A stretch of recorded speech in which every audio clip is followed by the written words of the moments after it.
Hi guys! Welcome to my YouTube channel. Ito nga pala yung ginagawa nating bahay kubo dito. Ayan o. Para po ito sa ating lutuan. May mga alaga ditong manok si tatay. Ayan. Tapos, ang dami rin nating mga aso. Ayun, may isa doon. Tapos, ito. Sumusunod-sunod dito sa atin. Doggy! So, ayan. Dito natin ilalagay yung table para sa lutuan.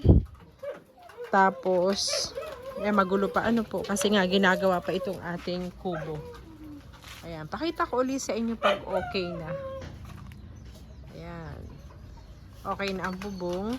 Tapos, doon na lang sa kabila, saka dito. Meron na siyang yero. Tapos, yung flooring niya, okay na po. Sementado na. Para hindi siya maalikabok. So, ayan. Pakita ko sa inyo ulit pagkatapos. Ayan. May mga punong kahoy tayo dito sa ating bakuran. Ayun yung ating kamyas. Yung puno ng kamyas. Ayan. Meron din tayong mga talbos kamote. Ayun. Doon sa may kay Doggy. Thank you for watching. Follow for more.